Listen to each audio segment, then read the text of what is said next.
Reciban mis saludos y de la doctora Silvia López Palau, que vamos a presentar la introducción para la charla sobre sustentabilidad, buen vivir y abejas, con la colaboración del señor Jorge Navarro, quien nos va a traer sobre su peritaje en el tema de las abejas. Iniciamos esta sesión de charla sobre sustentabilidad, buen vivir y abejas, indicando que las abejas polinizan una tercera parte de las plantas y vegetales del consumo humano. Además, juegan un papel primordial en el mantenimiento de ecosistemas en el planeta. La polinización de las abejas no solo se traduce en una mayor cantidad de cultivos de frutas, bayas o semillas, sino que también puede mejorar la calidad de los productos. Otro elemento importante de la alimentación y economía de muchas personas es la miel. A nivel mundial, cada año se producen 1.600 millones de toneladas de miel.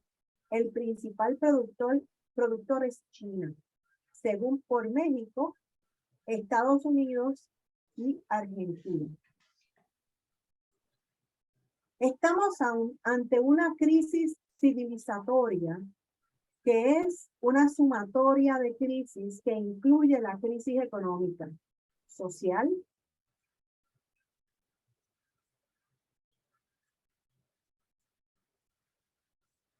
ambiental, política y de valores. Es el derrumbe, el fin de la civilización moderna occidental capitalista, colonial y patriarcal como la conocemos. En un contexto en el cual se ha perdido el sentido mismo de la vida y de lo que significa vivir, una política para la vida no puede sino proponerse la restauración de la vida como condición inexcusable de todas las demás posibilidades existenciales.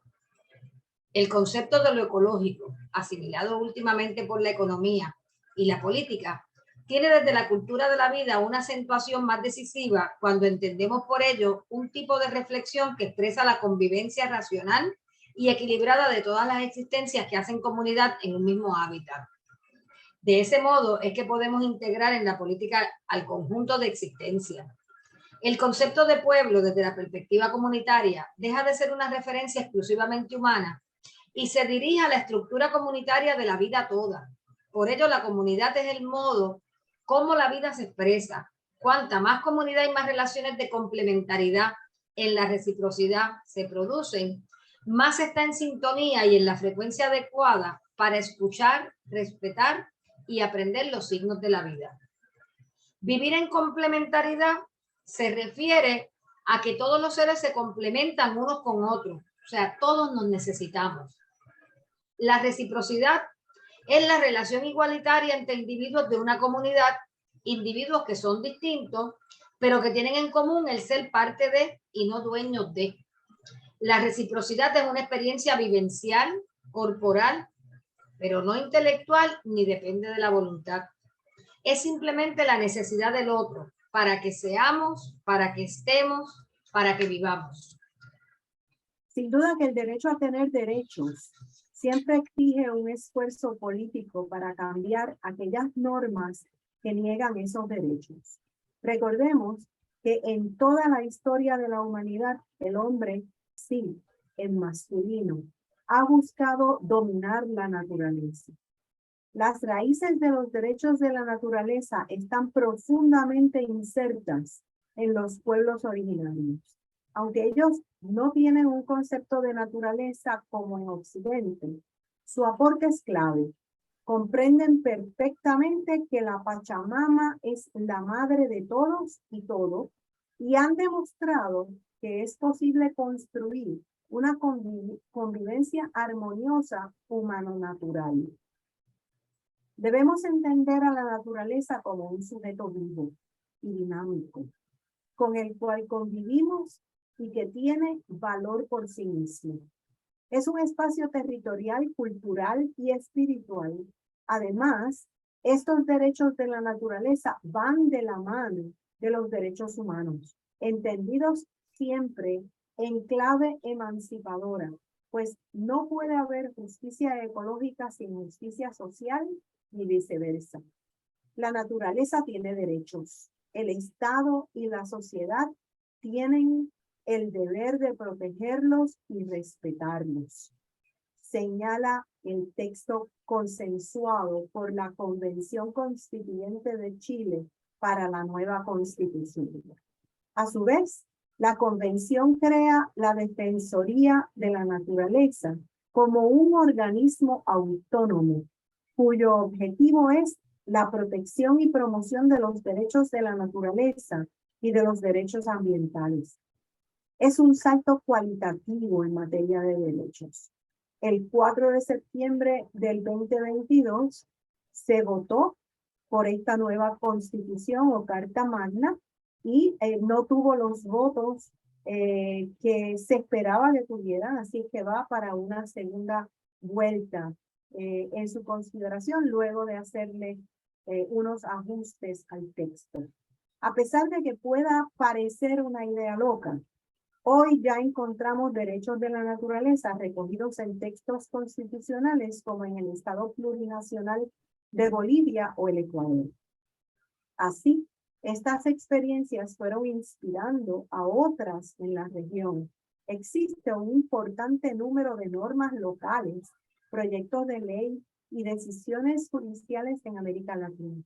Y también a miles de kilómetros de distancia, como sucede, por ejemplo, en Nueva Zelanda e India, entre otros, donde se han reconocido la personalidad jurídica del río Guaganui y del río Ganges.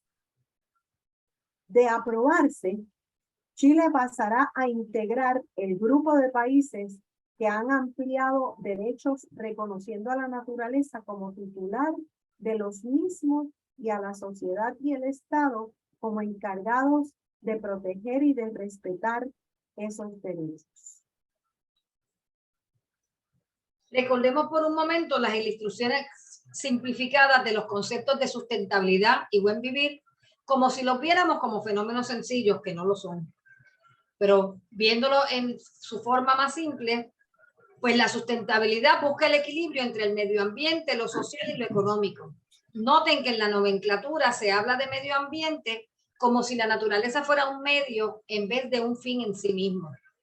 Además, los aspectos políticos, culturales, espirituales quedan fuera de toda consideración. En el segundo diagrama, que es un poquito más complicadito, se incluyen los objetivos sustentables de erradicación de la pobreza, la prosperidad, la paz y la protección de la naturaleza y el clima mediante una alianza globalista sólida que parece dejar atrás los estados-nación y nuevamente los aspectos culturales, políticos y espirituales.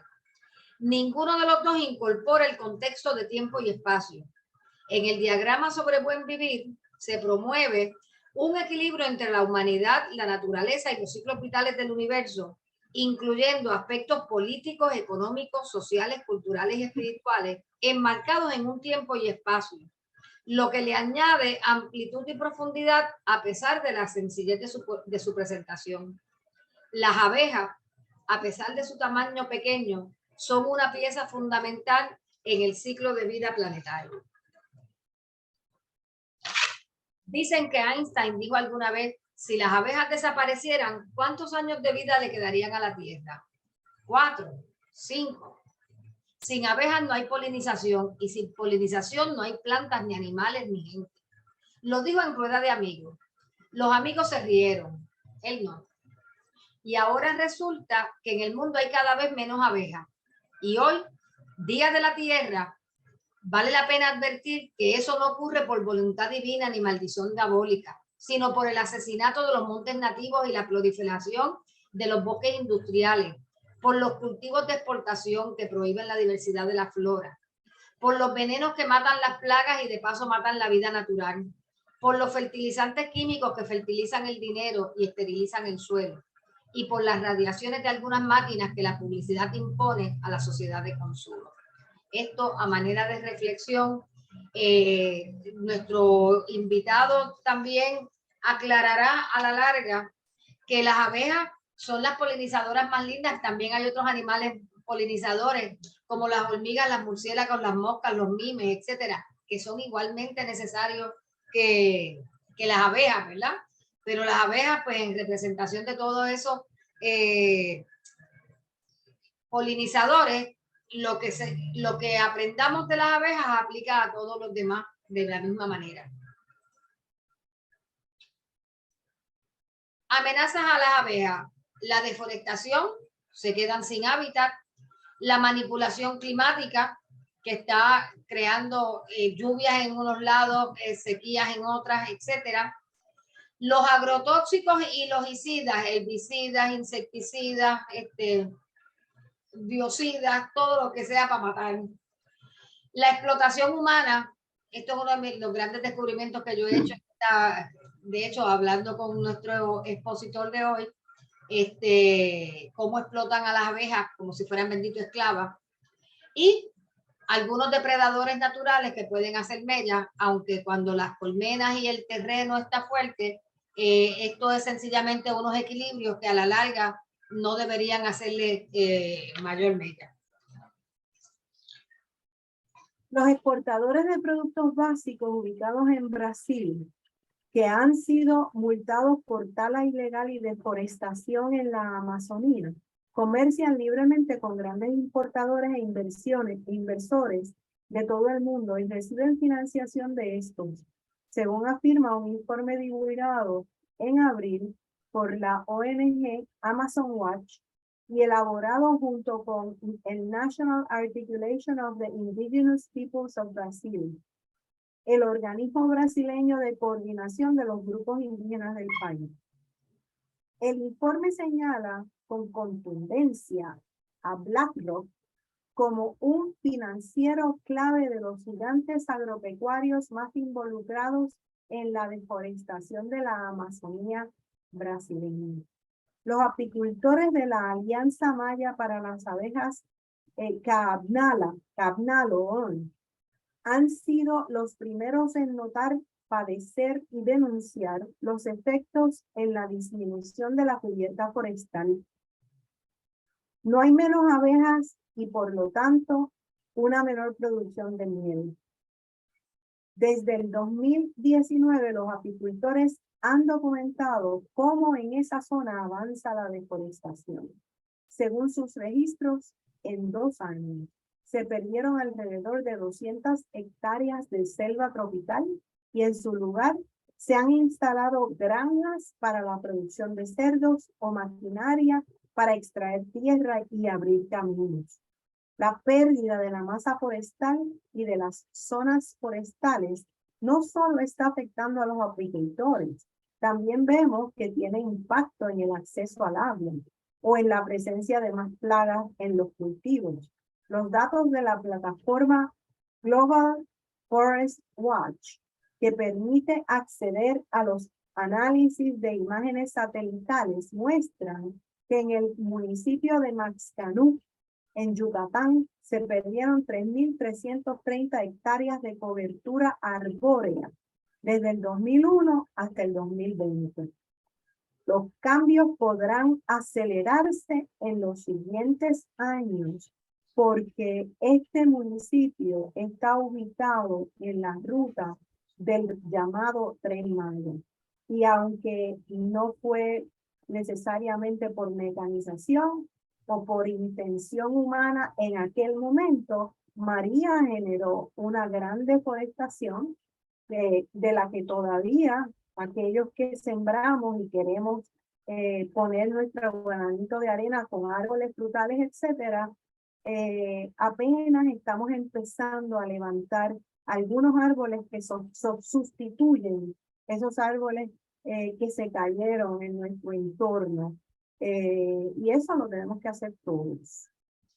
Hago un pequeño comentario, que hay que ver si María realmente no tuvo que ver con la mano del hombre, en el sentido de que se habla mucho y se ha documentado la geoingeniería, donde hay unas compañías jugando con el clima, creando sequías en unos lados, creando lluvias en otros, y parte de lo que se dice es que pueden haber estado incidiendo en la creación de huracanes cada vez más fuertes y poderosos. Bueno, eso nos lleva quizás a una ¿verdad? Apreciación del asunto del cambio climático o manipulación climática. Lo cierto es que el clima ha tenido un impacto que ha generado esa deforestación. Eso no es lo mismo que yo estar en mi casa llena de bosque y coger una sierra y quitarlos porque no me gustan, porque no los quiero, porque tiran hojas y me ensucian, a esa otra, ¿verdad?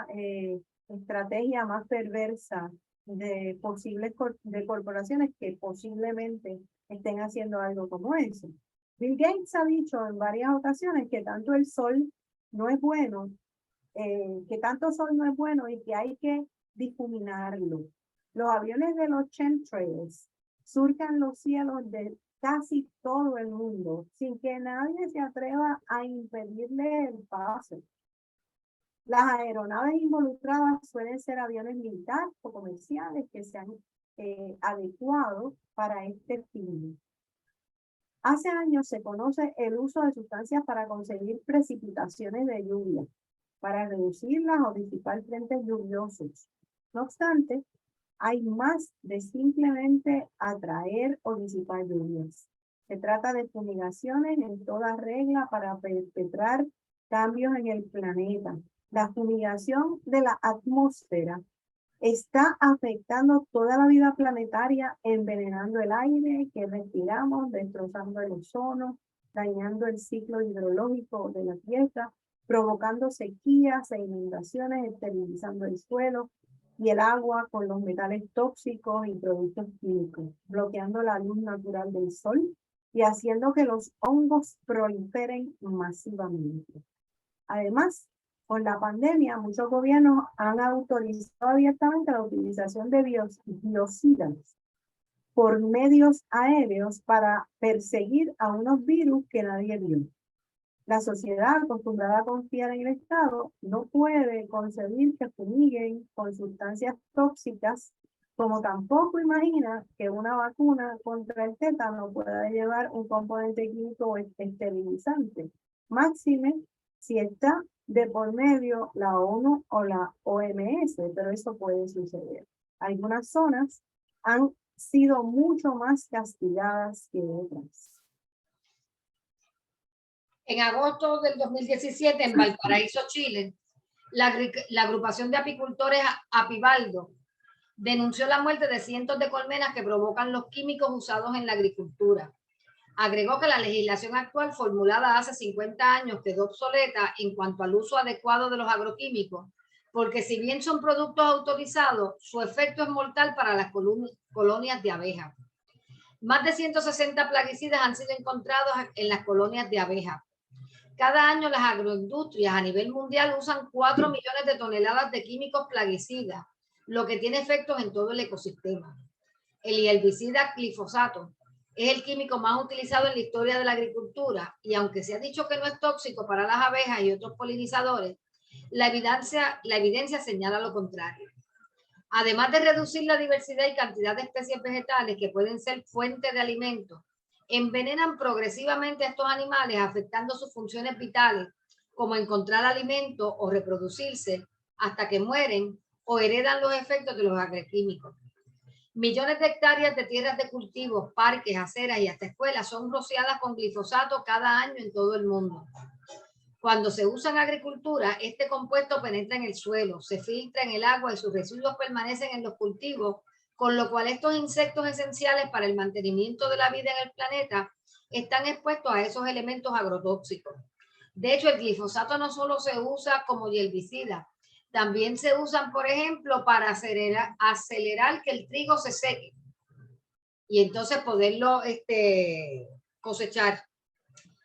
Están también los neonicotinoides.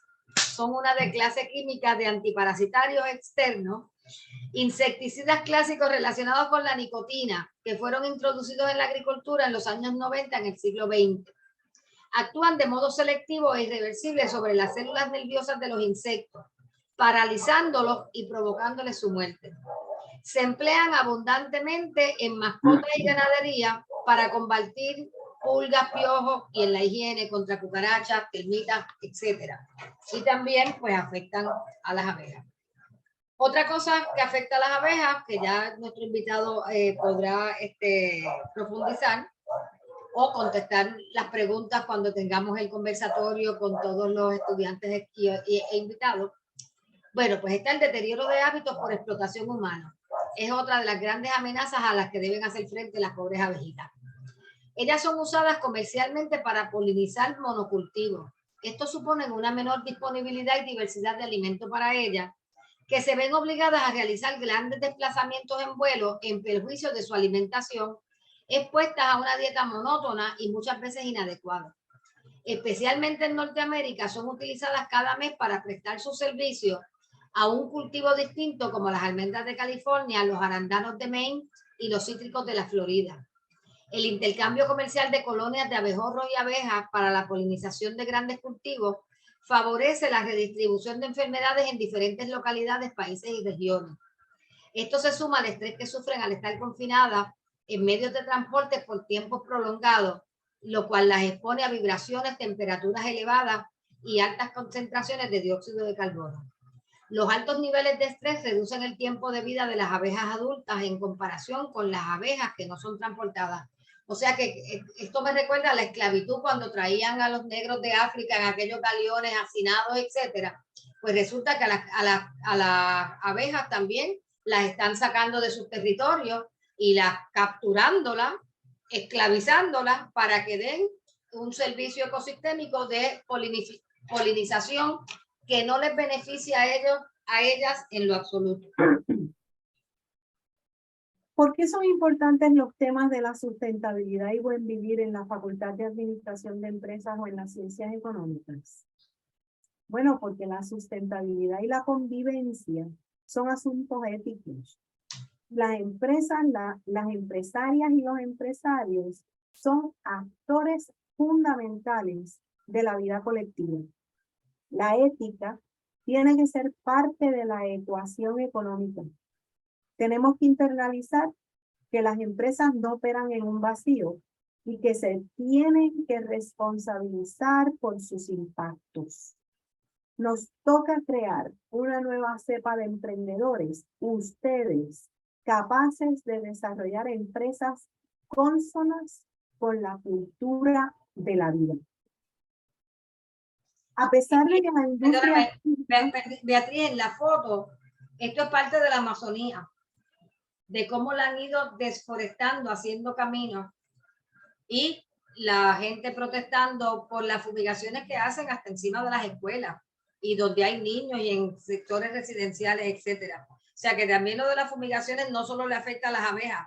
Las abejas son a lo mejor de las que más se afectan por ser pequeñas, pero igual a los seres humanos nos están afectando esas fumigaciones. No solamente por ser pequeña, es también por su sistema, porque claro, ese sistema que es el que usan para polinizar es más sensible a todo lo que sea, que entre por ese sentido, ¿verdad? A pesar de que la industria química nos ha querido convencer de que hoy día no es posible mantener la agricultura sin recurrir a fertilizantes y plaguicidas sintéticos, la agricultura ecológica muestra cada día que no solo es la mejor opción para proteger nuestra salud y el medio ambiente, sino que es capaz de proporcionar una fuente de alimento diverso para las especies polinizadoras como las abejas. Es por ello que la agricultura ecológica es la única forma de garantizar alimentos sanos para hoy y también para el futuro. La agricultura natural, la agricultura indígena, la agricultura familiar, la agricultura campesina, son tipos de agricultura natural que buscan el equilibrio con el ecosistema. Son sistemas agrícolas sostenibles que se han mantenido a lo largo del tiempo en distintas regiones del mundo buscando satisfacer la demanda de alimentos natural y nutritivo a las personas y los animales, de manera que el agroecosistema mantenga el equilibrio. La agricultura familiar abarca la producción de alimentos de origen vegetal, carne, pescado y otros productos de origen animal, como huevos y productos lácteos, y los agricultores familiares proporcionan alimentos sanos, diversificados y culturalmente apropiados, y que generan oportunidades de empleo agrícola y no agrícola, y ayudan a las economías rurales a crecer. Los dueños o productores de estas granjas cuidan la mayor parte de los bosques y selvas del mundo, de las fuentes de agua fresca y de los paisajes, y muchas veces son fuente de reserva para el patrimonio cultural, artístico, espiritual y gastronómico de su contexto.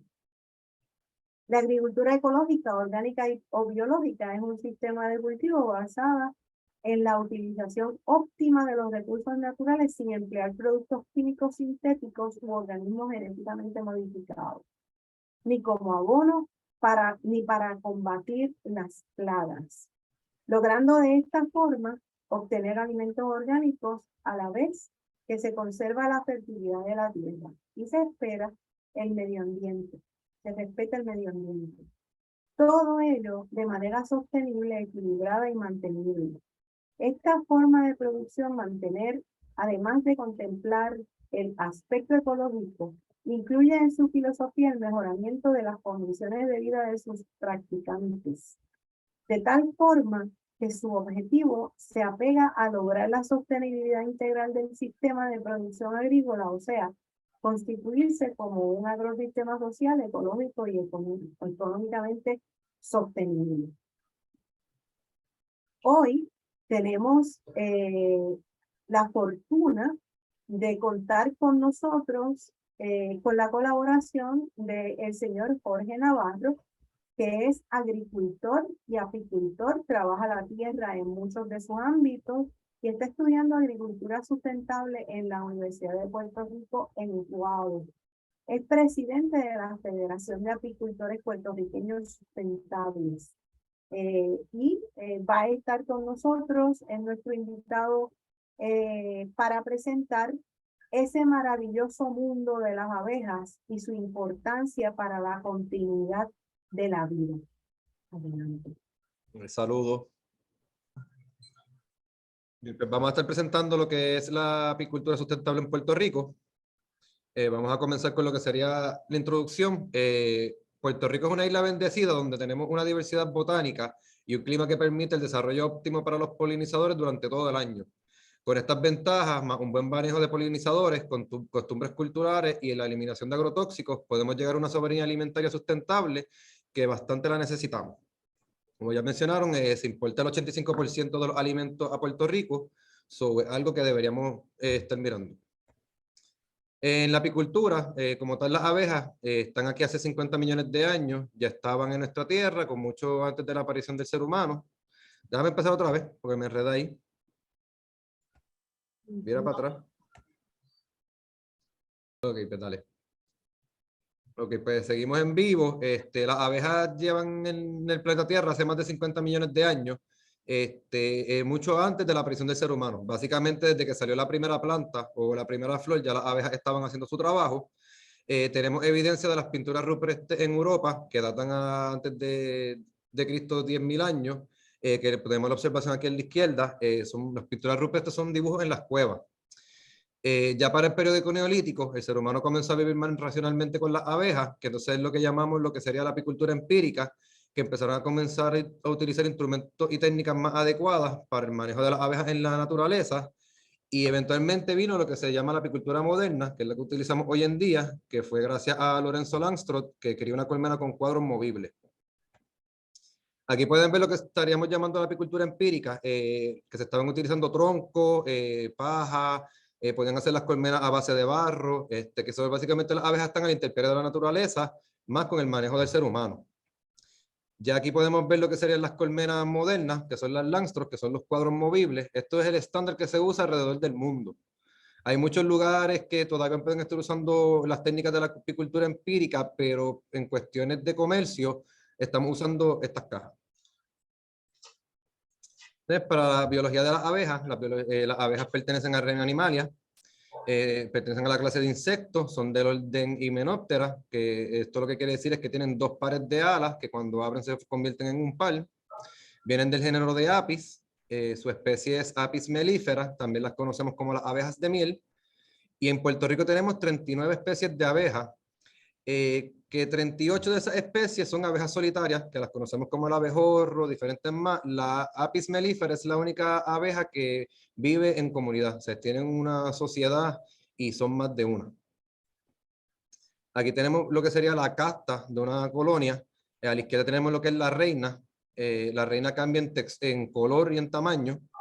El zángano lo tenemos en la parte de arriba a la derecha, que lo podemos ver que tiene ya los ojos un poquito más grandes.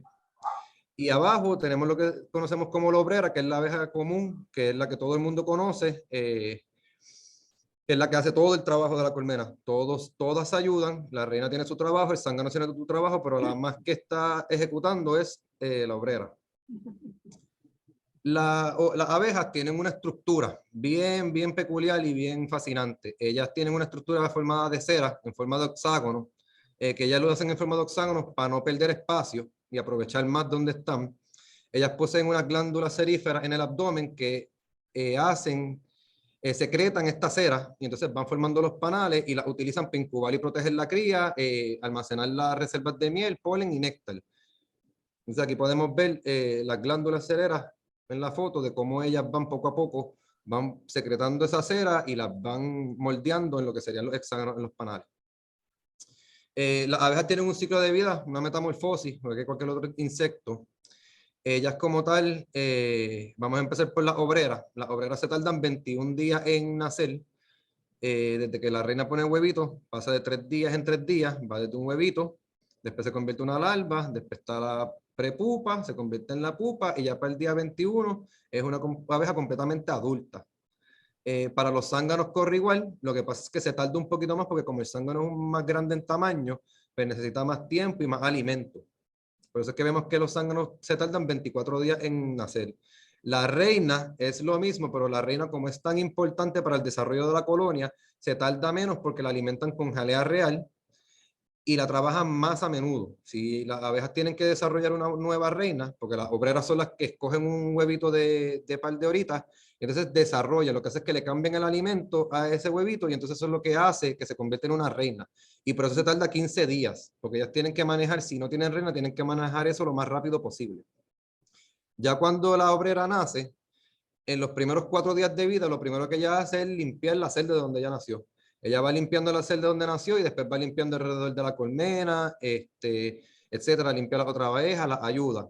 Ya de 4 a 8 días se dedican a alimentar las larvas, los huevitos y las abejas nuevas, más alimentan la reina, porque la reina no come sola, la reina necesita lo que llamamos las abejas nodrizas, que son estas abejas de 4 a 8 días de vida, que son las únicas que pueden producir las jalea real en sus glándulas bucales, y aportan esta parte de alimentación hacia la reina. Ya de 8 a 12 días están alimentando a las larvas que reciben miel y polen, que serían huevitos o larvas que tienen más de 6 días. Ya después del tercer día se cambia la dieta. Básicamente los primeros 3 días de cualquier huevito de la casta de una colonia de abejas la alimentan con jalea real. Después del tercer día le dan miel y polen y si esa es una reina, pues entonces eso va a ser jalea real completa hasta que cumpla los 15 días. Del día 12 al 21 es que están construyendo los panales, que entonces que están usando sus glándulas seríferas y están secretando esa cera para construir todo lo que compone la colonia, porque si los panales no pueden hacer nada. Y ya del día 21 al 40 es lo que llamamos pecorial y defender la colmena. Son básicamente las abejas que nosotros vemos en las flores, en los zafacones, con los refrescos, son abejas ya adultas. Ellas duran en Puerto Rico relativamente como 48 días porque aquí trabajan más. Aquí como siempre estamos con sol, siempre hay flores, ellas no tienen que invernar aquí porque aquí no tenemos invierno, pues ellas duran menos porque trabajan más y también si incluimos lo que están hablando las profesoras, el uso de los insumos, de los plaguicidas, insecticidas, la deforestación, más todo eso que vamos a ver más adelante, pues afecta que duren menos de 48 días, por ejemplo. Aquí podemos ver cuando estamos abriendo una caja o vemos una colmena, ya vemos aquí a la izquierda la diferencia en tamaño de donde fabrican una reina. Podemos ver que esto le llamamos una celda real y es más grande. porque la reina como tal es más grande y cambia en color. Es la única de las obreras de toda la colonia que tiene un sistema reproductivo funcional. Las obreras tienen un sistema reproductivo atrofiado. La única que puede poner huevitos es la reina. Todas las abejas son hembras, el único es el zángano, que es el macho, y solamente tiene una función, que es fecundar la reina. Entonces, las celdas de los zánganos los podemos ver aquí a la derecha, que sobresalen un poquito del panel porque también son más grandes. Y las celdas de las obreras son las que vemos abajo, que ven que son un poquito más chiquitas, pero eso es lo más que se va a ver en un panel porque es lo más que se está reproduciendo. Pero ya en cuestión de tamaño cambian, y en alimentación lo único que cambia es la reina. Ahora les presento lo que es el vuelo nupcial.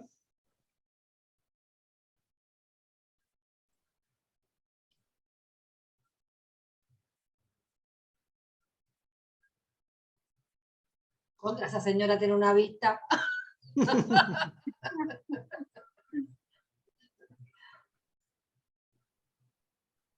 ¿Y qué fue eso? Estos son los zánganos.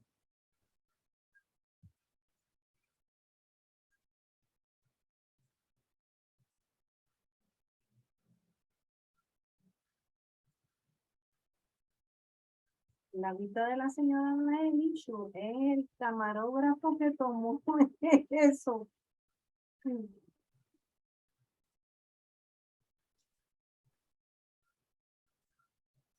Y ya, y fueron felices para siempre. Sí, ¿Se ya. murió? Y ya el zángano ¡Qué muere falta de siempre. respeto!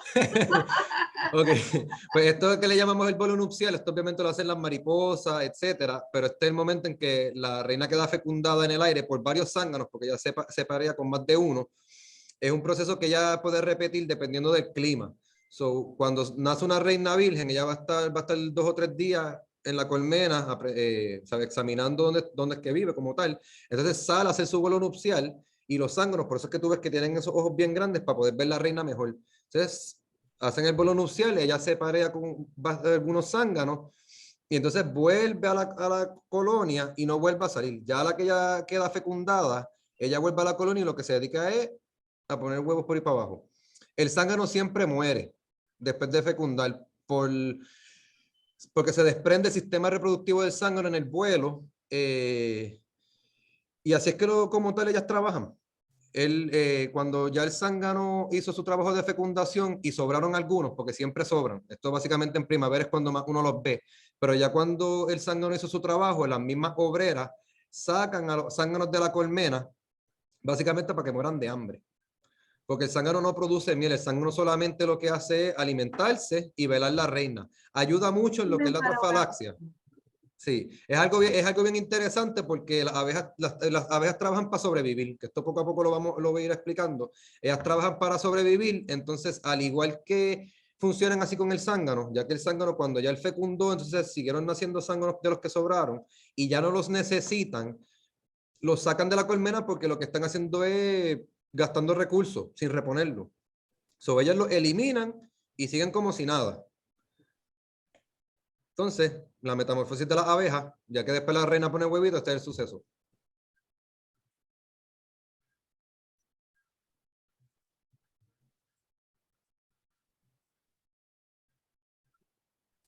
Y la reina pone un huevito en cada rotito. Exacto. Ah, pues tiene un trabajo, porque si eran 1000 y pico de huevos, tiene que ir por 1000 rotitos poniendo uno a uno. Sí, depende del espacio que tengan también. Wow. Mira, ya vi una garrapatita metida en el medio.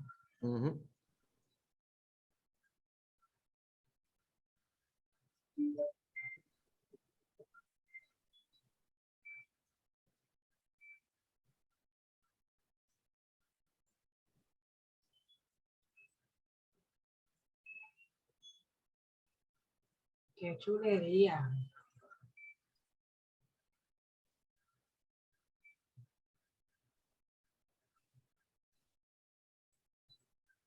Ok, pues como aquí pudieron ver lo que es el ciclo de vida un poquito más, ¿saben? Puede ser que lo hayan entendido mejor. Todas pasan por lo mismo y a la que salen lo mismo, empiezan a limpiar, se dedican después alimentan, después construyen, después van a pecorear como tal. Y de aquí pasamos a lo que serían las abejas melíferas en Puerto Rico, o lo que conocemos como las abejas de miel. hay 7 tipos de apis mellifera. Son como tal 20.000 especies de abejas. Entiendo que son 7 especies de apis mellifera, que son las abejas productoras de miel.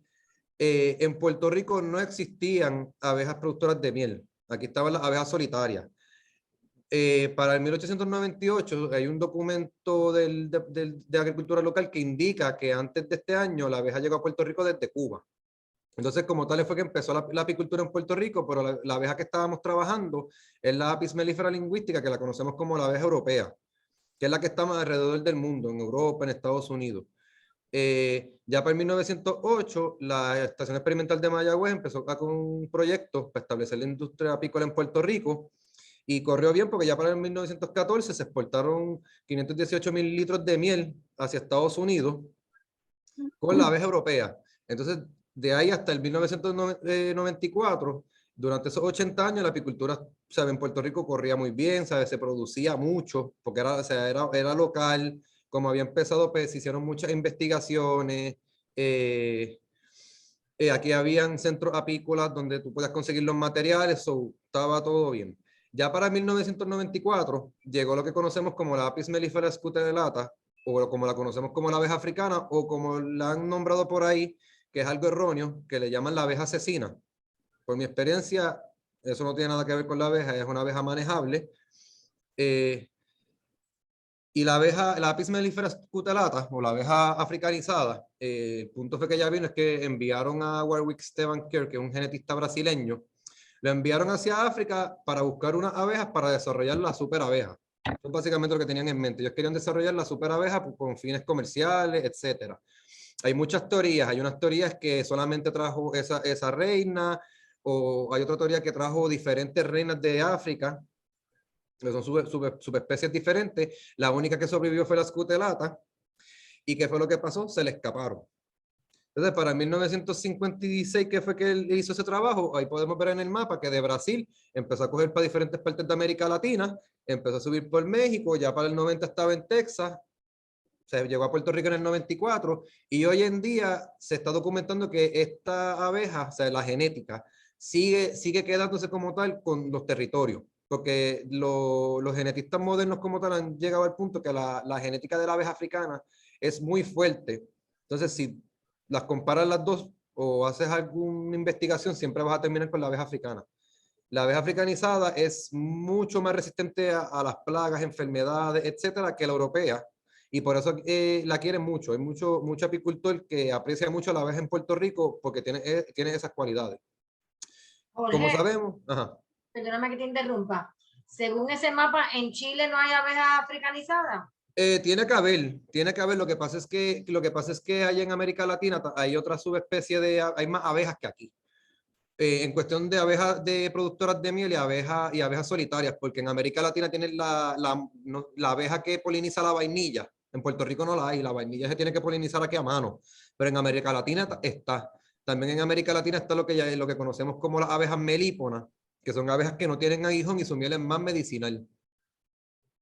O sea, tienen ¿Esa abeja de la vainilla la tienen en la República Dominicana? No sé, puedo preguntar, pero yo entiendo que no. Yo entiendo que son más para América Latina y América Central. Pero son muchos tipos. Lo que pasa es que aquí en Puerto Rico tenemos 39 nada más.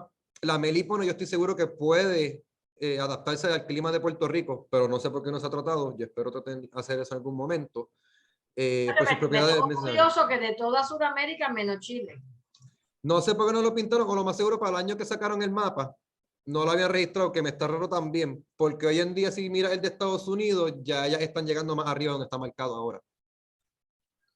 Claro, por eso. O sea, es una abeja bien fuerte. O sea, entonces, como sabemos, América Latina clima subtropical húmedo, entonces vamos a hablar... Bueno, que no podemos cruzar los Andes ahí. Sí. Entonces los biomas son unas características en unos ecosistemas que como tal, como sabemos que la abeja africanizada salió del sureste de África, aquí podemos ver que son sabanas y praderas tropicales y subtropicales húmedas, obviamente. Cuando venimos a ver las zonas ecológicas de Puerto Rico, nosotros estamos en una isla que es subtropical húmeda. O sea, por eso es que esta abeja africanizada se adaptó tan bien aquí. También lo podemos poner desde el punto de vista de Darwin, de la selección natural. Es una abeja fuerte, es una abeja que viene de África, que está acostumbrada a litigar con depredadores y otros asuntos en cuestión de que tiene que defender la colonia, porque las abejas cuando empezaron no tenían aguijón. Eso fue algo que ellas fueron evolucionando poco a poco con las necesidades.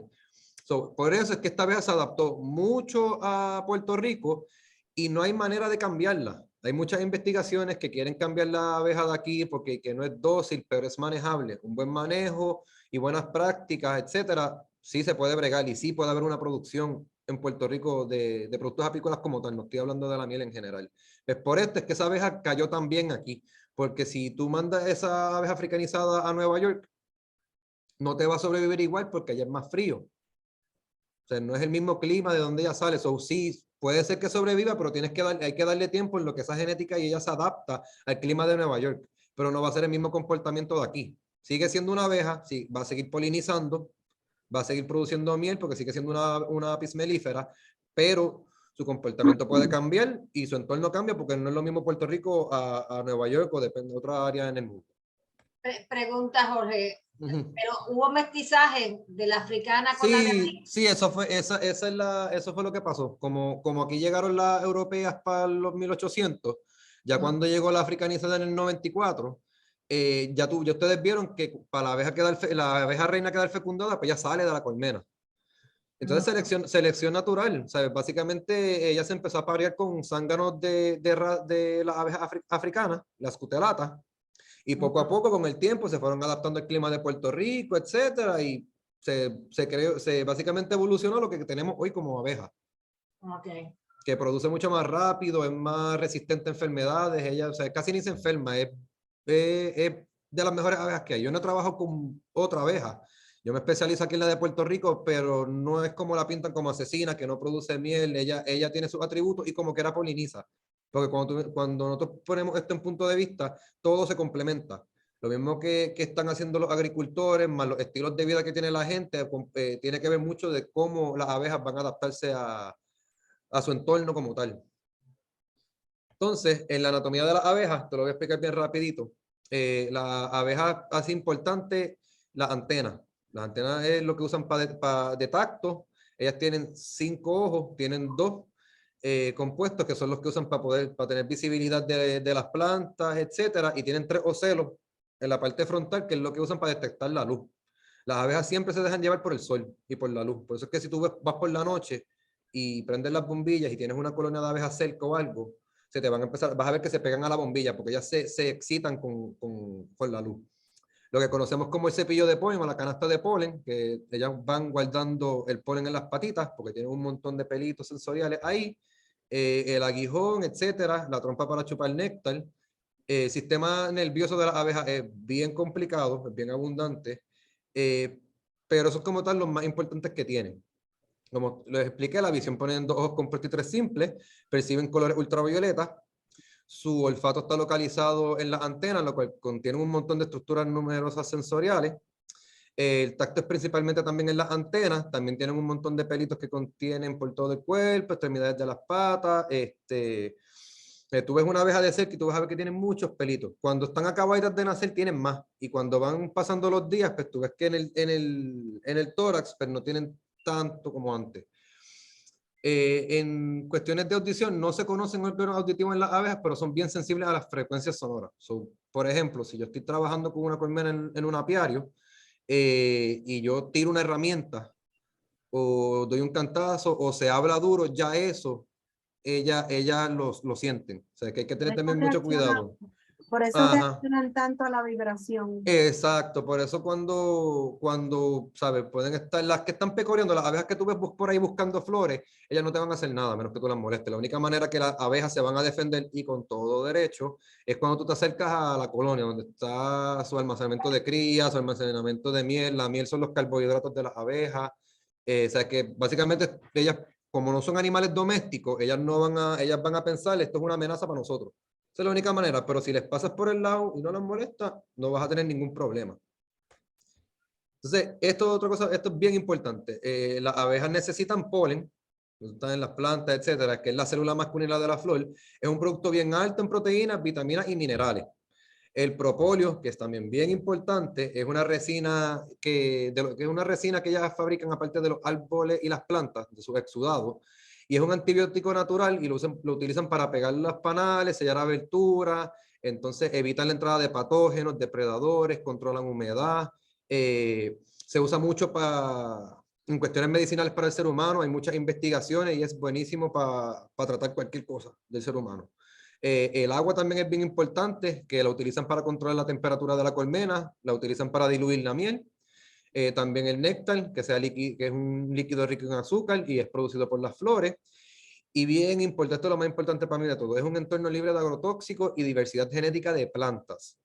No es recomendable tener un monocultivo de solamente una variedad genética, porque eso implica muchas cosas. Eso implica que se enfermen más esos cultivos, las abejas van a estar comiendo lo mismo siempre. Muchos factores corren en cuestión de hacer una siembra de un solo cultivo genético. Y eso es bien importante para las abejas, igual que para las mariposas, los murciélagos, etcétera, y también para nosotros y para nuestra salud. Las abejas, esto sí es bien interesante. Las abejas como un centro de información es algo peculiar porque es un insecto tan diminuto y ellas se comunican a través de estímulos tanto de orden químico y físico. Lo que conocemos mucho como feromonas, que son mensajeros químicos, esto lo secreta la reina y la obrera. Por movimiento, las obreras ejecutan unos bailes para indicar el lugar donde encuentran los recursos y hacia dónde se van a establecer, porque hacen dos tipos de bailes. Y la trofalaxia, que es la manera en que las abejas transfieren las feromonas, agua y muestras de néctar. Trofalaxia es bien importante, acuérdense de ese punto. Y ahora les voy a enseñar lo que es la danza. Las abejas emiten una danza para comunicarse en dónde están los recursos, dónde están las flores que tienen néctar, dónde están las flores que tienen polen, dónde está el agua, dónde está el propóleo, todo lo que las abejas necesitan, ellas se comunican mediante un baile. Tenemos aquí estas grandiosas tres personas, Carlo von Frisch, un alemán, él fue el primero que descubrió el lenguaje de las abejas, que utilizan el sol como compás para llegar a los recursos que necesitan. Después vino Martin Lindauer, que descubrió que emiten las diferentes danzas. Y entonces tenemos a Thomas Seeley, que él llevó estas investigaciones de comportamiento de las abejas a un entendimiento más profundo. Estas tres personas trabajaron juntas. So que Carl fue mentor de Martin y Martin fue mentor de Thomas Seeley. Entonces aquí en el mapa pueden ver que depende de la ubicación del sol, las abejas van a emitir el baile hacia la dirección de donde están los recursos. Como tal. Aquí lo van a ver un poquito mejor. Y pueden ver, la abeja siempre va a estar apuntando a la misma dirección. Y da media vuelta y vuelve a apuntar hacia la misma dirección. Las abejas que se le están pegando ahora mismo están pasándole por trofalaxia. Ella le está pasando por trofalaxia el néctar que ella probó. No, básicamente lo están haciendo. Esta danza determina dirección, distancia, y disponibilidad y calidad de los recursos. Básicamente la vibración, aquí podemos ver que la vibración se tarda un poquito, pero entonces esto quiere decir que la distancia puede ser un poquito más y la disponibilidad de recursos puede ser un poquito abundante. Esto cambia a través del día, también la posición del sol cambia, ese baile va a cambiar mientras va pasando el día, y si los recursos en ese parcho de flores se agota, pues entonces cambian también el baile. Esto es bien bonito sobre ellas porque nadie se esperaba que se comunicaran así. Porque la otra comunicación que tiene es para los enjambres y la única diferencia es que no se pasan el néctar por trofalaxia, se dan como unos choquecitos con la cabeza y entonces toman las decisiones. Otro punto bien importante, las obreras son las que toman todas las decisiones en la colonia.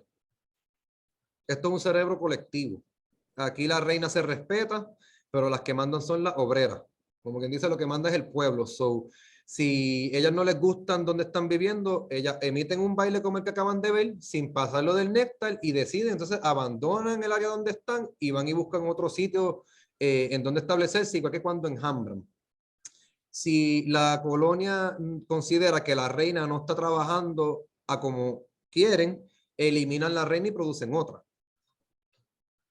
Esto de las abejas es un tema bien abundante, es mucha información, pero eso es bien importante. Aquí las que en verdad mandan son las obreras, la mayoría. Entonces, así es que ellas toman decisiones, ellas toman todas las decisiones para sobrevivir, ninguna les ha fallado porque llevan tantos años peleando contra tanta cosa que les ha pasado y les sigue pasando, y todavía están ahí es porque ellas se ayudan, porque ellas mutuamente se ayudan. Tú ves que ellas se limpian una a la otra, etcétera. Tú ves cómo hacen los bailes, se comunican dónde están los recursos, etcétera. Porque es todo por sobrevivir. Entonces, las abejas, ya que saben cómo hacen los bailes para buscar los recursos, todos los productos de las abejas tienen todas las sustancias necesarias para sostener la vida de todo ser vivo sobre la tierra. O sea que uno puede, no es que uno va a vivir consumiendo miel nada más, pero si ese fuera el caso, es bien probable de que eso pueda sobrevivir. Y aparte también con agua. Entonces, todos los productos de las abejas contienen propiedades antimicrobianas, antioxidantes, antivirales, antiinflamatorias, antifúngicas, curativas y cardioprotectoras, dependiendo de la diversidad botánica. Esto tiene que ver mucho porque depende del punto geográfico donde estén las abejas y la diversidad botánica que tengan alrededor, pues la miel, lo que es la miel, el propóleo y el polen van a adquirir esas características. So, como estábamos hablando de los monocultivos, si tú tienes un monocultivo de China, pues tú vas a tener una miel con un sabor cítrico, porque lo único que ellas están tomando como recurso es el cítrico de la China. Puede tener sus ventajas, pero yo entiendo que tiene muchas más desventajas para nosotros, para el suelo y para las abejas, hacerlo como monocultivo. So, si tienes una siembra de plantas medicinales o algunos árboles medicinales más que otros, pues esas propiedades de esos productos de las abejas van a tener esas propiedades medicinales y funcionales mucho más altas que las otras. Entonces, aquí están los productos de las abejas. Tenemos la miel, como todo el mundo lo conoce, que esa es la reserva de carbohidratos para las abejas. Se utiliza de uso culinario, terapéutico, antimicrobiano, antioxidante, energético y entre otros para el ser humano. La miel es bien importante, es un recurso limitado. No consideraría que se debería, no es que se debería vender a la demanda que tiene hoy en día, pero debería haber un control más estricto en cómo se distribuye como tal. Entonces tenemos el polen, que es un producto alto en proteínas y vitaminas y minerales. El propóleo considerado un medicamento del futuro, siendo un antibiótico natural que no provoca efectos secundarios, entre un montón de otras propiedades funcionales. La jalea real, que es la secreción de las glándulas hipofaríngeas de las abejas nodrizas, que es rica en proteínas y minerales. La pitoxina, toxina de las abejas con aportes terapéuticos muy importantes, obviamente si no eres alérgico. Ya si eres alérgico a la pitoxina, pues entonces viene lo que sería el choc anafalítico. Se puede tratar Benadryl, etcétera, pero si no eres alérgico, puedes coger muchos beneficios de lo que es la toxina de las abejas y la cera, que son sustancias secretadas por las glándulas, como les expliqué, y tiene propiedades emolientes, cicatrizantes y antiinflamatorias. Todos estos productos se pueden usar como materia prima para elaborar otros productos como tal, ya sea para animales, para uso personal. La cera la usan para hacer jabones, velas, ungüentos. El polen también se puede mezclar, podemos mezclar la cera con el polen y la miel y la pitoxina, más el propóleo, más usar caléndula, hacer un ungüento. O sea, de esto se puede sacar mucho producto para sostener un comercio. Entonces aquí vamos para las enfermedades y enemigos de las abejas. Aquí tenemos lo que sería el loque americano. Esto es causado por Bacillus larvae, que es una bacteria donde las larvas son contaminadas en el estado avanzado de crecimiento y perdemos la colonia como tal. Es una bacteria bien fuerte. En Puerto Rico la tuvimos. Ya mismo les voy a explicar cuándo fue, pero ahora mismo no la tenemos. La anocemosis es causada por un parásito estomacal, donde las abejas pierden la capacidad de digerir. Ese parásito estomacal puede ser causado por la mala alimentación de las abejas. Vuelvo con los monocultivos. Los monocultivos pues, se usa mucho pesticida, muchos insumos, sobre esto puede aportar a que las abejas puedan sufrir más de la anocemosis. La cariosis es causada por un endoparásito que se establece en el interior de la tráquea y entonces pues perdemos las colonias también porque son unos parásitos que si no se controlan, pues podemos perder. Vamos a poner que tenemos un comercio de miel, podemos cualquier enfermedad, pues perdemos un comercio que llevamos tratando de montar por años. Aquí en Puerto Rico no tenemos estos problemas por ahora. Lo que es el lobo, que nos hemos y la cabeza, no tenemos estos problemas, so aquí no hay que preocuparse por eso. Los que tenemos en Puerto Rico son lo que conocemos como el gusano de la cera, que lo podemos ver arriba a la derecha. Es causado por dos especies. Ellas lo que hacen es que destruyen los paneles de las crías porque se los comen y cubren con una telita y entonces impide la circulación de aire, entonces las larvas mueren por asfixia. y las abejas también se van. Si tú tienes una colmena con el gusano de la cera, pues a ellas no les va a gustar y van a enjambrar, van a irse a otro lado donde no tengan ese problema. Se ve aquí, pero eso se puede controlar con control de humedad, etcétera, que no es nada que no se pueda resolver. La varroa, esto es bien importante, la varroa es el principal patógeno de las abejas. Es un ectoparásito que las ataca cuando son adultas, pero se reproducen dentro de las celdas, prefiriendo a los zánganos, y entonces tú empiezas a ver deformaciones en las alas y reducción en el abdomen. En Estados Unidos, en Europa, usan mucho acaricidas para tratar estos ácaros, porque se conoce como ácaros. La Apis mellifera scutellata, o la abeja africanizada que tenemos en Puerto Rico, ella tiene un sistema de defensa con la varroa que no la afecta igual que las otras abejas. Por eso es que como tal, yo la aprecio tanto, y si se pregunta en Estados Unidos, mucha gente mira por tener la genética de la abeja que tenemos en Puerto Rico solamente por eso. Porque la varroa puede destruirte colmenas completas en cuestión de poco tiempo. Y la abeja de nosotros pues, es resistente a esos ectoparásitos. Otro problema que tenemos son las hormigas, los sapos, lagartijos y los agroquímicos y el ser humano. Los lagartijos y los sapos es algo bien interesante porque yo las veo y las abejas no los atacan. Los lagartijos se ponen cerca de las cajas y los sapos también y se dan un banquete y las abejas nacariles.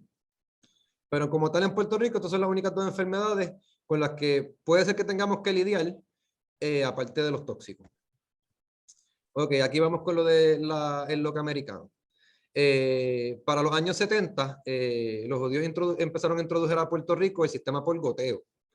Entonces, en vez de trabajar con los apicultores de Puerto Rico, trajeron unas colmenas desde Florida y entonces introdujeron la bacteria. Y para el 1988, bajo la gobernación de Sila Amalia Calderón y Juan Bauzá Salas como secretario del departamento, se erradicaron miles de colmenas, pero miles,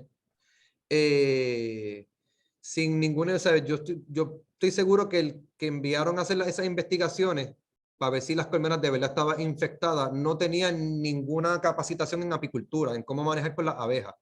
Y dudo que se haya propagado tanto por toda la isla en cuestión de propagación. Pero erradicaron un montón de colmenas y entonces aquí fue el comienzo de la caída de la industria apícola en Puerto Rico. Si lo quieren buscar, está en el reglamento 3700 en el Estado Libre Asociado de Puerto Rico. Y también tenemos el otro, que es con la varroa, con el ectoparásito. Esto fue un añito después.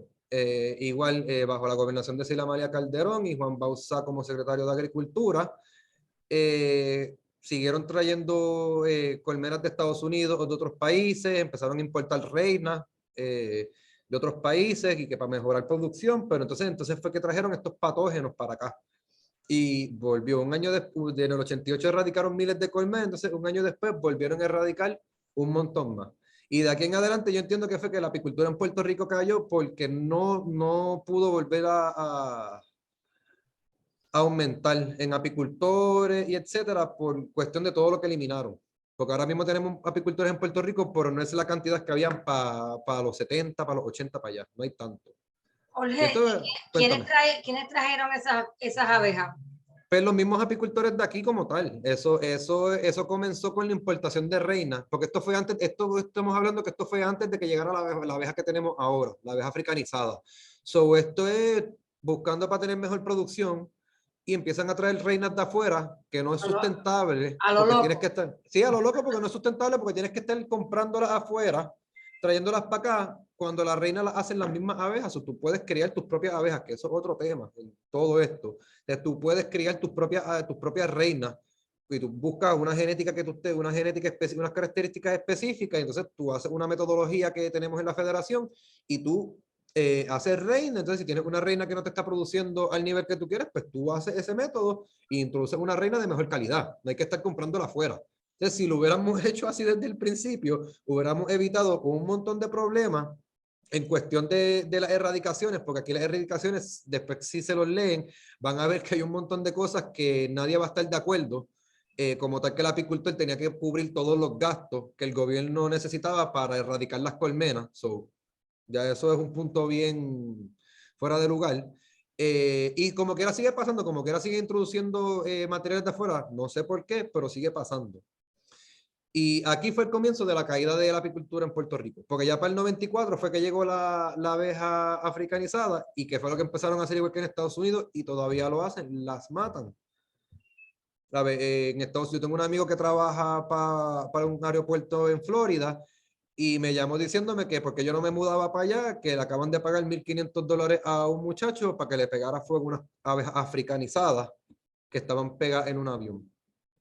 O sea, no me hace sentido, por eso también a mí me hace mucho sentido que la abeja siga tratando de defenderse porque está en su genética. O sea, ella está peleando con los depredadores que tiene, más nosotros que básicamente le robamos la miel, porque nosotros lo que hacemos es robarle sus recursos para poder sacarle un comercio y para colmo la están matando más el abuso que tienen, ellas en su genética van a querer defenderse más todavía. Eso es otro punto bien importante. En cuestión de estar trayendo todos los productos de afuera, como mencionaron la doctora López, los agrotóxicos y los neonicotinoides, como son, sí, esa palabra tú sabes, son insecticidas neurotóxicos sistemáticos, los cuales se disuelven en agua y son absorbidos por las plantas, lo que contamina una contaminación abundante en los ecosistemas. Para el 2014 se utilizaron 8 millones de libras en Estados Unidos, afecta el sistema nervioso de las abejas. Hay unos estudios que están confirmando que la preferencia de las abejas hacia estos químicos, no solamente este químico, por un montón de pesticidas y plaguicidas, insecticidas que están usando, y han encontrado más de 30 tipos de pesticidas en el polen, y esto aumenta más en las zonas urbanas que en las fincas. Las zonas urbanas, que si un poquito de herbicida, a la ranurita de la acera, que tiene gramitas, etcétera, pues eso afecta. Y el problema aquí es que aquí no hay control del uso de pesticidas. Aquí hay unas licencias, los agrónomos necesitan unas licencias de pesticidas, pero yo sé que si yo tengo la licencia, entonces el vecino me pide que necesita comprar un herbicida y él no tiene la licencia, pues yo lo compro y se lo doy. Entonces no leen las etiquetas, no lo diluyen a la medida que, entonces como esto se disuelve en agua, pues a la que lo aplican en el suelo, lo están aplicando a las matas, como no están llevando medidas ni las precauciones, porque tampoco se ponen los trajes de protección, los tiran en ticher y en maones, ese herbicida sigue fluyendo y llega a las aguas subterráneas. Entonces ahí tenemos un problema bien grande. No estamos hablando de un problema entre las abejas y los polinizadores. Estamos hablando de un problema de que nos está afectando nuestros cuerpos de agua, al igual que nos va a afectar a nosotros porque nosotros bebemos de esos cuerpos de agua, etcétera. Y sigue afectando todo lo que esa agua toque por ahí, igual que en la zona urbana.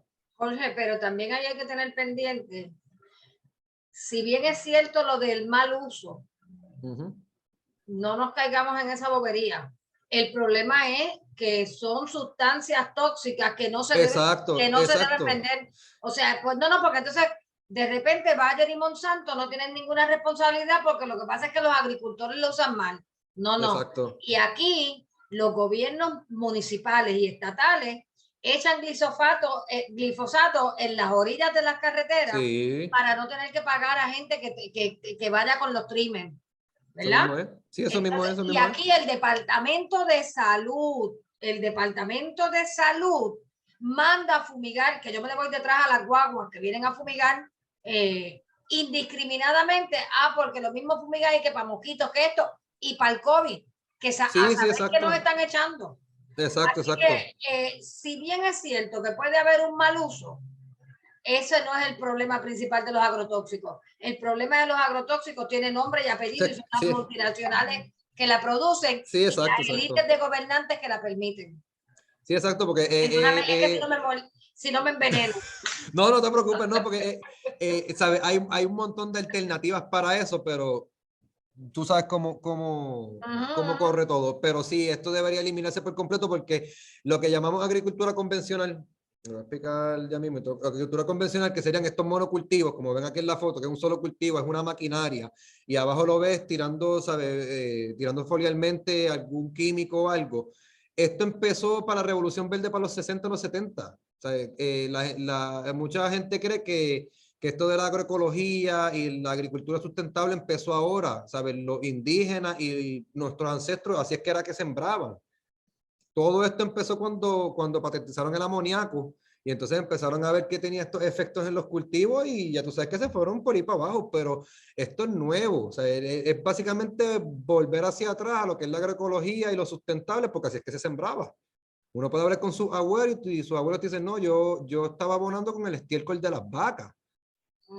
Y hoy en día todo sigue subiendo. Yo hablo con agricultores convencionales que están buscando maneras para no tener que comprar los abonos porque los sacos de abonos están como en 30 y pico de pesos. Entonces van y cogen talleres de biofertilizantes, etcétera. Y ahora, pues poco a poco están entrando a la agricultura sustentable, que es algo bueno. Porque eso es otra parte. Hay que cambiar esas costumbres a las sustentables porque es que si no, no vamos a llegar a ningún lado. Y todo esto, o sea, como agrotóxicos, costumbres de la agricultura convencional, estilos de vida no sustentables, pues afectan el balance de los ecosistemas, la deforestación, erosiones en los suelos, pérdida de recursos naturales, pérdida de variedad genética, la biodiversidad, se proliferan mucho más las enfermedades, o sea, que todo se pone peor. Eso es lo que pasa, todo se pone peor. Esto es bien importante porque, como les estaba mencionando ahorita de la trofalaxia, que las abejas se pasan todo de boca a boca y pasan el néctar, la abeja necesita agua, obviamente.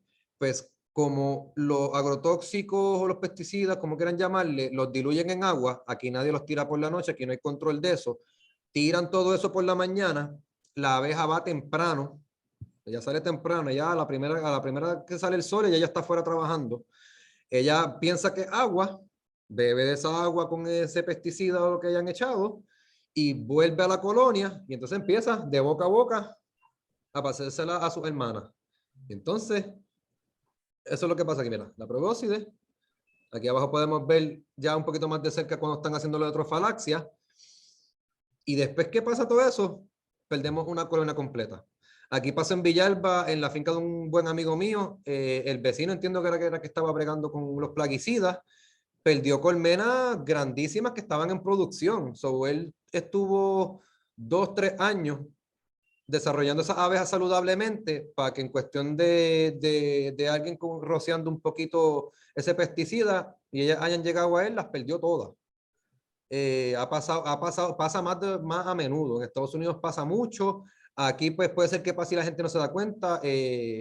Agencias gubernamentales no están adiestradas en cuestión de cómo bregar con las colmenas. Entonces muchos van, de que me lo han dicho a mí, clientes que he tenido, que van y las tiran en un balde con agua y jabón y las ahogan, en vez de llamar a un apicultor certificado. Es que es un problema bien grande en cuestión de cómo se brega con ella y cómo se brega con los recursos naturales aquí en Puerto Rico.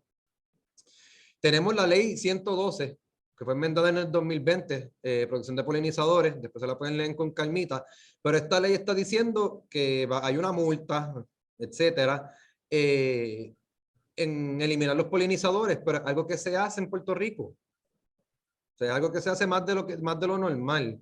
Y es por falta de educación hacia el pueblo, porque mucha gente no sabe. He tenido gente que me ha llamado para los trabajos de rescate y cuando yo llego ya les tiraron veneno y no puedo trabajarlas. Yo no puedo ni llevármelas a la piedra porque ya están infectadas y les dan 2 o 3 días y ya murieron las abejas.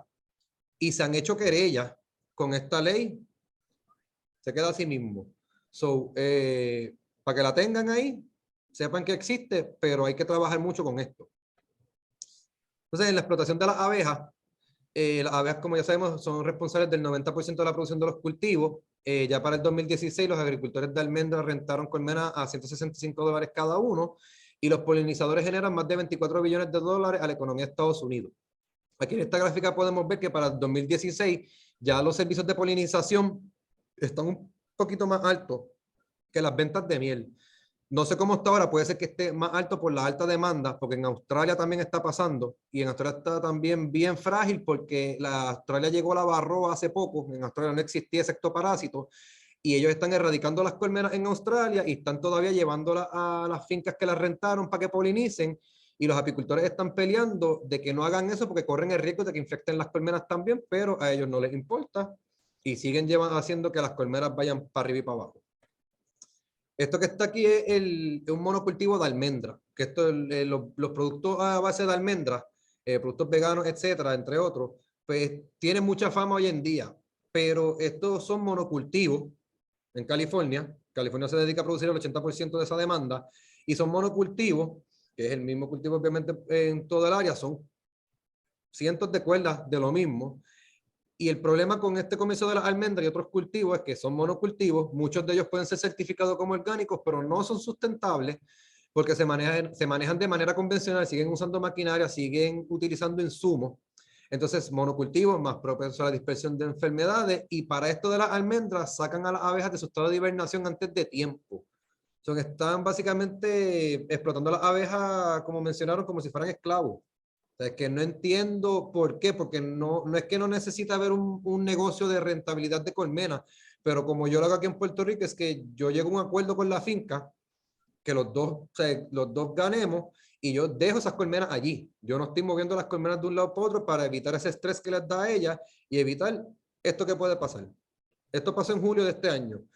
En Utah, una transportación de unas colonias para polinizar X cultivo, y hubo un accidente.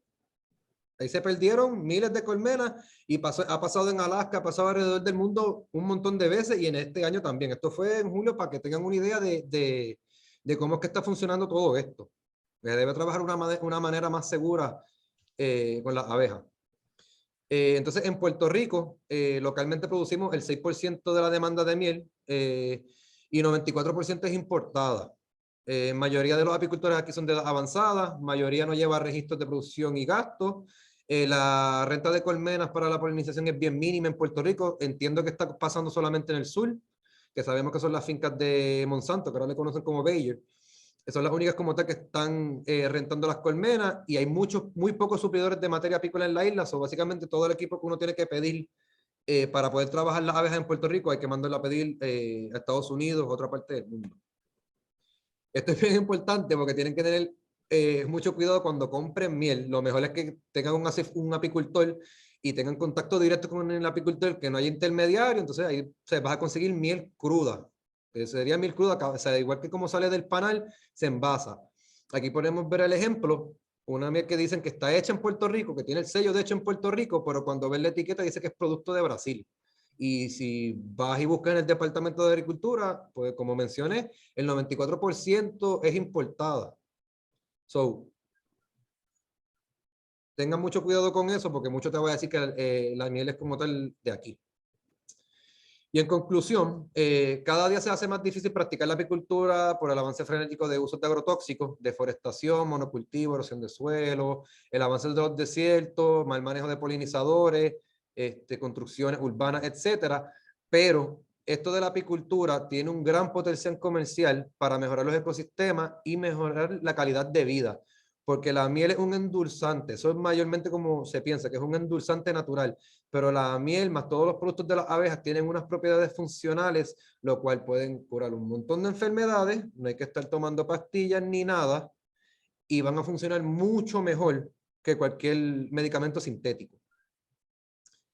A la opinión, o sea, todos debemos buscar mejores estilos de vida y mejores costumbres culturales para volver ese balance que necesitamos entre la naturaleza y el ser humano, porque si seguimos como vamos, las futuras generaciones no van a tener nada. O sea, nosotros nos vamos a extinguir. Yo pienso que las abejas van a seguir por ahí, la naturaleza va a echar para adelante otra vez, pero que nosotros estemos, lo dudo, si seguimos así, porque se está perdiendo ese balance, se está pensando todo por cuestiones económicas, y no están mirando los efectos que tiene. Cuando lo más lindo es tú estar dentro de un bosque, viendo los pajaritos, etcétera, que tumbar eso para hacer algo con fines de lucro, etcétera, pues hay que pensar eso mejor, hay que pensar esas cosas mejor. Cuando se vaya a planificar algo, hay que pensarlo mejor, que si, como ha pasado aquí cuando construyeron la 10 de Utuado, ellos tuvieron que hacer los exámenes de suelo y todo para poder poner la carretera, pero ya cuando estaban haciendo la construcción encontraron un montón de cuevas y habían artefactos indígenas.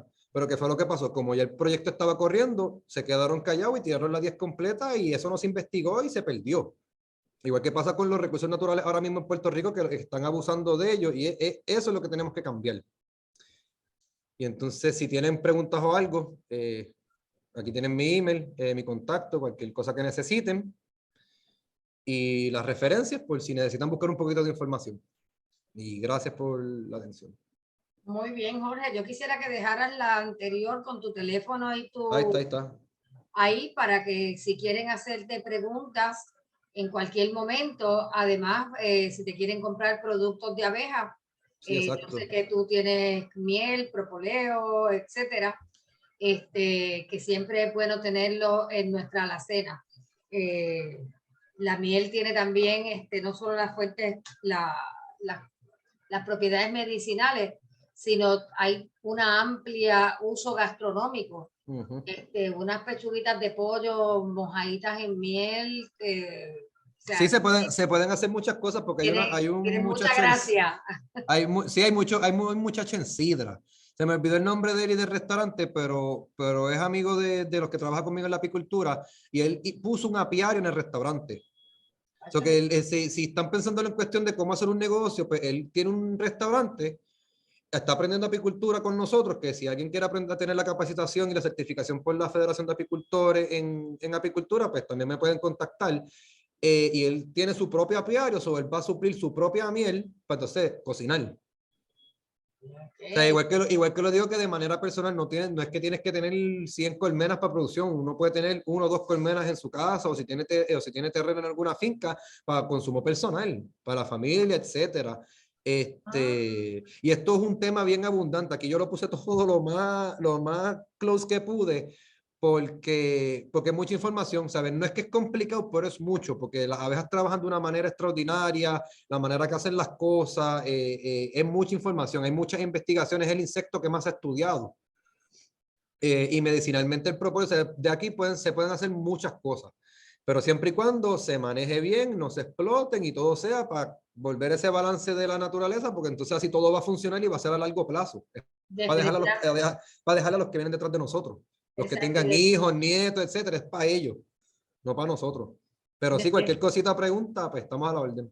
Definitivamente el equilibrio es importante. Cuando tengamos el conversatorio con los estudiantes y demás invitados, te voy a tener unas cuantas preguntas que no es para que me las respondas ahora, sino para dejar también a los estudiantes con un poco de curiosidad. Me llamó mucho la atención de que duran 48 días. Así que entonces, ¿el panal dura 48 días o el panal continúa? No me lo contestes ahora, te estoy dejando las preguntas. ¿Cada cuánto se cosecha la miel? ¿Cuánto se produce? ¿Qué equipo hay que tener? Por ejemplo, si yo, que eso ya yo lo sé un poquito, que yo quiero que tú puedas prestarme el servicio de manejar una colmena en una finca donde yo no tengo que bregar con las abejas, pero puedo tener alguna cosecha propia para familiarmente y amigos, ¿no?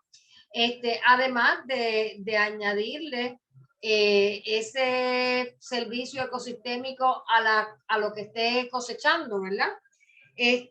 Me voy a quedar, porque me voló la cabeza, quiero cerrar mi intervención con eso, que las abejas, las obreras tienen un cerebro colectivo. Eso me encantó. Sí, yo lo miro así por eso. Si los seres humanos fuéramos capaces de hacer un cerebro colectivo, qué maravilloso sería. Igual que a ella. Y tengo de asignación que quiero ver si en los pueblos originarios suramericanos tienen esa categoría de zánganos reina y ¿cuál es la otra? Obrera. Y la obrera.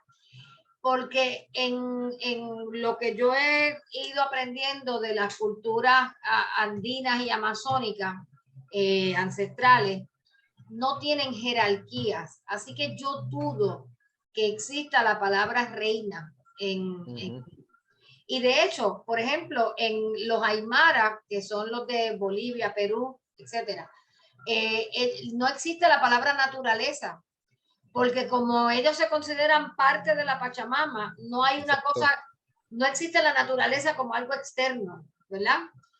No tienen la palabra a Dios, porque ellos nunca se despiden, ellos lo que dicen es cuando volvamos a encontrarnos. Y, o sea, que hay unos vocablos que es increíble cómo el lenguaje refleja lo que es la cultura, ¿verdad? Y yo voy pesos a morisquetas, pues es mi hipótesis de investigación, porque me has dejado ahora con la curiosidad a mí. Yo voy pesos a morisquetas que no existe tal cosa como la reina vista desde los pueblos originarios. Tengo eso de asignación y te lo dejaré saber. Sí, dale. Lo de los zánganos de bebé es una cuestión bastante feminista, diría yo. No, oye, pues, El servicio que dan es como medio zángano. sí, sí, sí.